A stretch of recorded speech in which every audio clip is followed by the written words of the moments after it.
त्याग दी सभी कामनाएं निष्काम बनने के लिए।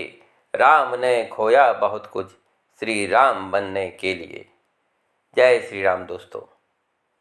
श्री राम की जीवन यात्रा सिर्फ जीवन यात्रा नहीं बल्कि जीवन जीने की एक पद्धति है, जीवन जीने की एक शैली है, जीवन जीने की एक कला है। चैत्र मास शुक्ल पक्ष की नवमी तिथि, जब सूर्य आकाश के बीचों बीच थे, प्रकट हुए श्री राम। महर्षि वशिष्ठ जी ने राजा दशरथ से कहा, जो आनंद सिंधु सुख राशि, सी करते त्रैलोक सुपासी। जो सुख धाम राम असनामा, अखिल लोकदायक विश्रामा। जो आनंद के समुद्र हैं, सुख की राशि हैं, जिस आनंद सिंधु के एक कण से तीनों लोक सुखी होते हैं, आपके सबसे बड़े पुत्र का नाम राम है। कहते हैं जब श्री राम प्रकट हुए, सरयू नदी का जल स्तर बढ़ गया, चारों ओर मनमोहक सुगंध फैल गई, फलदार वृक्ष फलों से लदालद हो गए, वातावरण अनुकूल हो गया, पूरा संसार प्रकाशित हो गया। आइए शुरू करते हैं और जानते हैं वो 5 बड़ी प्रेरणाएं जो हम भगवान श्री राम के जीवन पथ से ले सकते हैं। पहला है धैर्यवान बनिए। सर्वप्रथम सीखने वाली जो बात है वो है कि धीरज रखना सीखिए। अपने दिमाग को शांत रखिए, विपरीत परिस्थितियों में भी अपना धैर्य न खोइए। भगवान श्री राम ने अपनी जीवन यात्रा में अनेक कष्ट सहे, अनेक विपरीत परिस्थितियों का सामना किया, लेकिन उन्होंने कभी धैर्य नहीं खोया, बल्कि शांत चित्त से हर समस्या का समाधान किया। द्वंद्व युद्ध के दौरान मेघनाद के शक्ति अस्त्र से जब लक्ष्मण जी मूर्छित हो गए, तो ऐसी विपरीत परिस्थिति में अपने भ्राता को मूर्छित देख भगवान श्री राम ने अपना धैर्य नहीं खोया, बल्कि अपनी सेना को निर्देश दिया कि जाइए वैद्य जी को लेकर आइए। सुखेण वैद्य को लाया गया। जब वैद्य जी ने बताया कि संजीवनी बूटी लानी है, तब परम भक्त हनुमान संजीवनी बूटी लाने के लिए गए।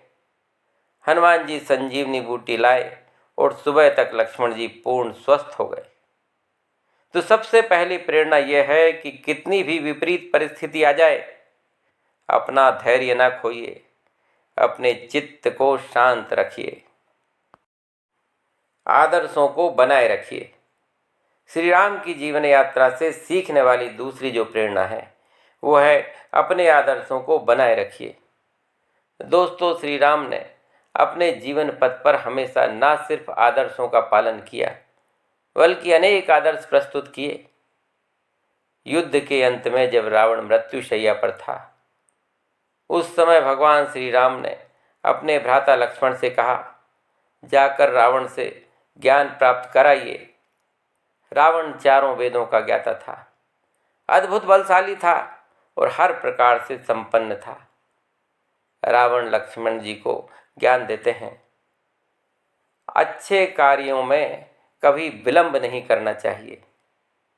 अशुभ कार्यों को मोहवश करना ही पड़े तो उसे जितना हो सके टालने का प्रयास करना चाहिए। शक्ति और पराक्रम के मद में इतना अंधा नहीं हो जाना चाहिए कि हर शत्रु तुच्छ और निम्न लगने लगे। राम ने इन आदर्शों का पालन किया, इसलिए उनकी जीत और मेरी हार हुई। मैं आदर्शहीन हो गया था। मैंने अपनी बहन की बातों में आकर पराई स्त्री का हरण किया, यह मेरी गलती थी। मैं मोह वासना में, लोभ में ऐसा डूब गया कि इन्हीं चक्करों में फंसा रहा और आज मृत्युशैया पर हूँ। तो दोस्तों, दूसरी प्रेरणा यह है कि हमेशा अपने आदर्शों का पालन कीजिए, मर्यादा में रहिए, संयम में रहिए। जो अपनी मर्यादा में रहकर पुरुषों में उत्तम आचरण करता है, वही तो बनता है मर्यादा पुरुषोत्तम। रिश्तों को महत्व दीजिए। तीसरी प्रेरणा जो भगवान की जीवन यात्रा से हमें मिलती है वो यह है कि रिश्तों को महत्व दीजिए, परिवार को महत्व दीजिए, अपनों को महत्व दीजिए। भगवान श्री राम ने पिताजी के वचनों को टूटने नहीं दिया। माता कैकेयी ने जो वर मांगे थे उनका अपमान नहीं होने दिया। बल्कि हंसते हंसते वनवास के लिए चल दिए। भाइयों में कभी प्रेम कम नहीं हुआ। इतना प्रेम था कि लक्ष्मण जी वन में बड़े भैया के साथ चले गए। भरत जी ने राजगद्दी छोड़ दी और शत्रुघ्न राम जी के आने तक रक्षा कार्यों में लगे रहे। ये सिखाता है कि भाइयों में प्रेम होना कितना आवश्यक है।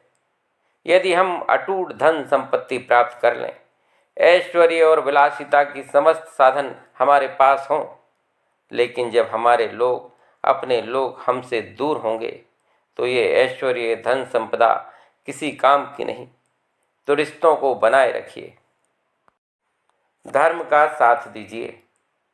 भगवान श्री राम ने हमेशा धर्म का साथ दिया और समरसता बनाए रखी। वन में केवट को मित्र बनाया, अपने राज्याभिषेक से पहले केवट का राज्याभिषेक कराया, माता सबरी का सम्मान किया और सबसे बड़ी बात जो है वो है सुग्रीव को अपना मित्र बनाया। श्री राम चाहते तो बाली को अपना मित्र बना सकते थे। बाली तो अति बलशाली था। रावण को 6 महीने उसने कांख में ही दबा कर रखा था। वो तो रावण को आसानी से पराजित कर सकता था, लेकिन भगवान ने सुग्रीव को चुना क्योंकि वाली के अंदर अधार्मिक शक्तियां व्याप्त थीं। जब श्री राम ने वाली का वध किया तो वाली ने पूछा श्री राम जी से कि मैं वैरी सुग्रीव प्यारा, अवगुण कवन नाथ मोहि मारा। तो भगवान श्री राम कहते हैं, अनुज वधु भगनी सुत नारी, सुन सठ कन्या सम ये चारी। हे मूर्ख, सुन, छोटे भाई की स्त्री, बहन, पुत्र की स्त्री और कन्या, ये चारों समान हैं। इनको जो भी बुरी दृष्टि से देखता है उसे मारने में पाप नहीं लगता। तो दोस्तों, हमेशा धर्म का साथ दीजिए और अधर्म से दूर रहिए। विनम्रता और स्वाभिमान। जब लंका जाने की बात आई तो भगवान श्री राम ने समुद्र से रास्ता मांगा। बड़ी विनम्रता के साथ भगवान ने समुद्र से प्रार्थना की। जब समुद्र ने रास्ता नहीं दिया तो भगवान श्री राम स्वाभिमान का परिचय देते हैं और धनुष उठाते हैं। तुरंत समुद्र देव प्रकट होकर नतमस्तक हो जाते हैं और समुद्र पार करने का उपाय बताते हैं। तात्पर्य है कि विनम्रता और स्वाभिमान में हमेशा सामंजस्य बनाकर रखिए। दोस्तों, ध्यान दीजिए, यदि आप भगवत गीता अथवा अष्टावक्र गीता के श्रवण का आनंद लेना चाहते हैं तो इसी चैनल पर भगवत गीता, अष्टावक्र गीता एवं अन्य सनातन ग्रंथों को बड़े ही सरल शब्दों में प्रस्तुत किया गया है।